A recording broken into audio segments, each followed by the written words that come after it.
મિત્રો, વારંવાર ગોંબામાં આવેલી ગોંબા પાસેના રણજીતનગર ગામ પાસે જે આવેલી છે ગુજરાત ફ્લોરોકેમિકલ્સ, એના દ્રશ્યો આપણે લાઈવ બતાવી રહ્યા છે.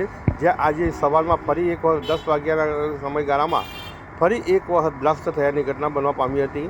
કંપનીની અંદર ગેસ ગળતરનું આ ત્રીજી વખતે ફરી એક પ્રકરણ બનવા પામ્યું હતું, જેના લીધે સ્થાનિકોમાં ખૂબ જ રોષ ફેલાઈ ગયો પામ્યો હતો અને ભયનું વાતાવરણ આજુબાજુમાં પ્રસરી ગયું હતું. રણજીતનગર ગામની આજુબાજુમાં આવેલી શાળાઓને વહેલી તકે રજા આપી દેવામાં આવી હતી બાળકોને. તમે જોઈ રહ્યા છો ધુમાડાના ગોટે ગોટા, જે કેમિકલના ધુમાડા છે એના ગોટે ગોટા ઉડી રહ્યા છે.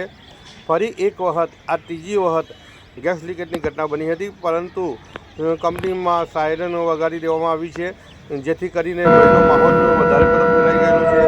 સાયરન વગાડવા છતાં લોકો આમ આદમી પાર્ટીના કાર્યકરો દ્વારા આજરોજ ગાંધી ચિંધ્યા માર્ગે જવા માટેની ધરણા કરવા માટેની તેમજ જો રાજગઢ પોલીસથી હડતાલ માટેની પરમિશન કે મંજૂરી ન મળે તો કલેક્ટરને પણ રજૂઆત કરવાની માંગણી કરી હતી.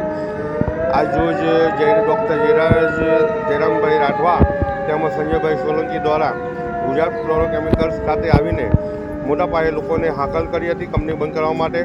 તમે જોઈ શકો છો.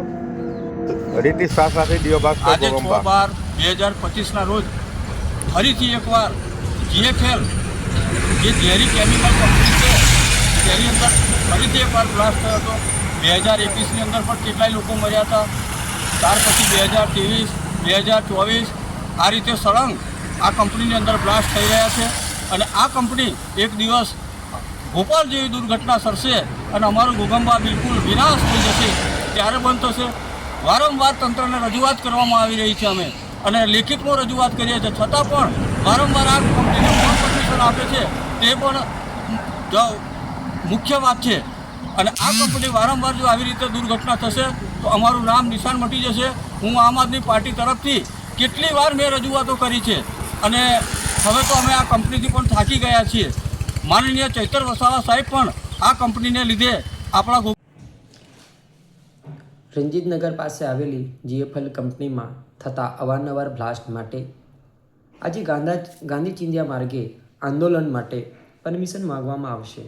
આવા અવારનવાર બ્લાસ્ટની માનવ જીવન, પ્રાણી જીવન અને આપણી જળ, જંગલ અને જમીનમાં નુકસાન થઈ રહ્યું છે. તો આપના સર્વેનો ધર્મ એમ કહે છે, જ્યાં માનવ જીવન, પ્રાણી જીવન અને જળ, જંગલ અને જમીન જોખમમાં હોય ત્યાં આપને અવાજ ઉઠાવવો